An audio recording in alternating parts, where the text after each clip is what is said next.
guys, King Casey here, along with TJ as your co-host. and welcome to the first episode, or the prologue, of our Lucario Productions timeline. See, I told you it wouldn't take that long before we started recording. Yep, this is just coming off of recording our update video, and we are in for a fun chapter.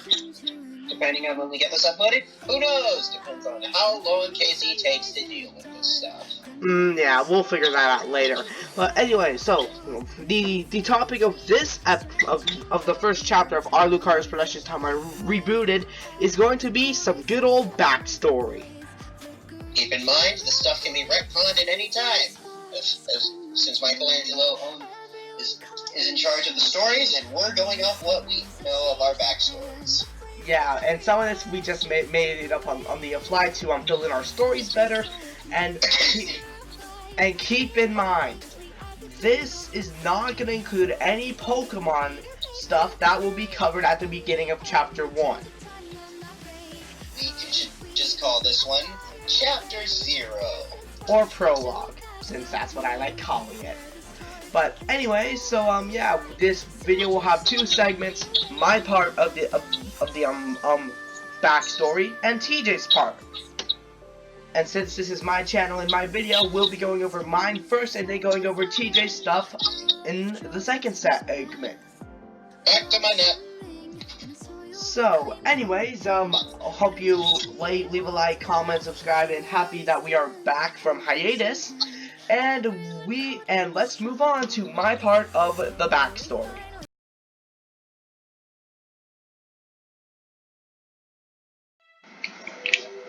Okay, now, without further ado, let's get on to my part of our Lucario's Productions timeline prologue backstory.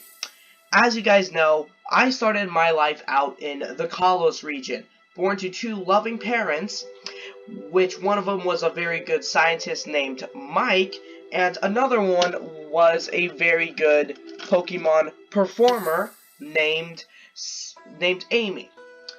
And overall, my life was pretty boring. 2 years into my life, I had a brother named Jacob, and a year later, I had a sister named Lily.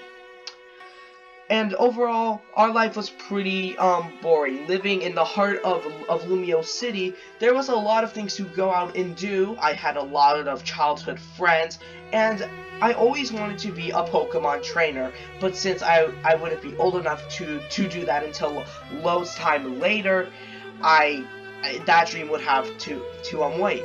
But we did go through basic school, learn stuff we needed to do, and overall had a good life. Until when I turned 7 years old.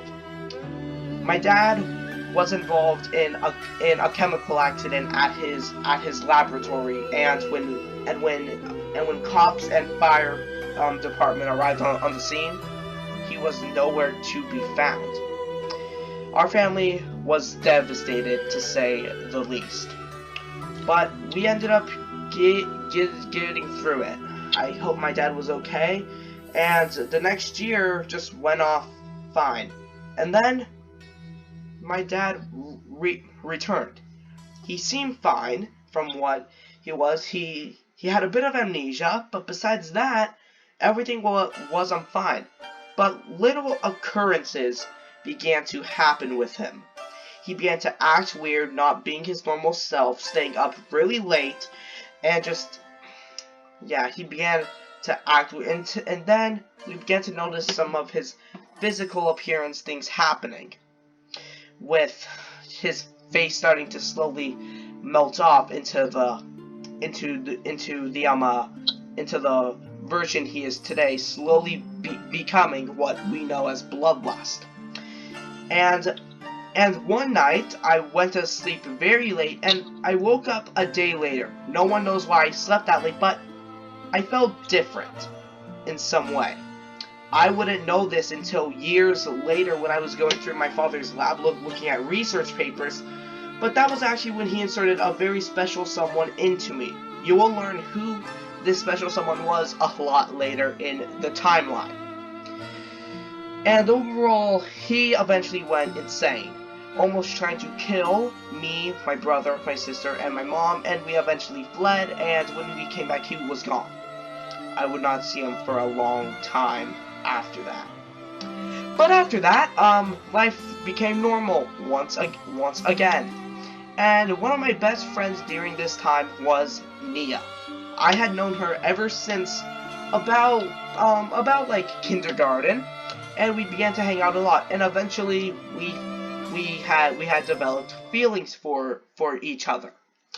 This was very nice to have someone I could trust outside of my normal family, because most of my friends had moved away at this point in time, and life returned to good until me and Nia were out in just outside of Lumios in Santaloon Forest, and a mysterious group of cloaked figures attacked us. I was knocked out, and they took Nia. I wouldn't know who this group was until many years later as well. You will find out that group later in the timeline as well. And besides that, my backstory was pretty simple. Just had a few tragedies happen, overall good life, and nothing really picks up until I become a Pokemon trainer at 13 years old. My backstory was pretty simple. This is it for my section of the backstory, and now let's move on to TJ's part of the backstory.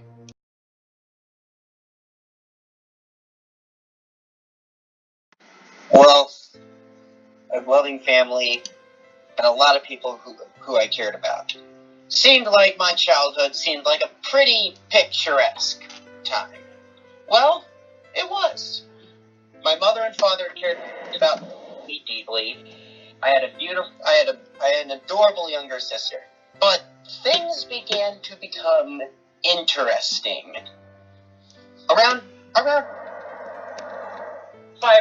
I ended up making 2 friends that most of people in Lucario's production series nowadays know as very big characters. That being Lucy and Michelangelo. Yes, that Michelangelo. One day, all 3 of us were playing out in the forest, and even after, for a while, we couldn't find Michelangelo. We searched for about a month, and we could never find him. So afterwards, while we were sad, things went about as usual. Me and Lucy looked after each other for a good period of time. But then, we had something else happen sometime around when I was 7 years old.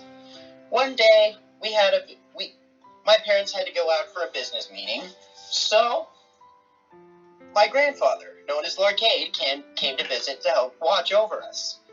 My sister was already asleep, so me and Grandpa Lord Cade decided to go out and get something to eat for dinner. While we were going out, we got involved in a car wreck. Lord Cade survived. I did not. So Lord Cade, in a quick sense, brought him to the person he worked for, or in this case, Master, the Black Wizard Zeke. He begged Zeke to bring me back, and he did. However, Lord Cade was banished to another dimension as punishment for not following certain orders. So, after I was revived, with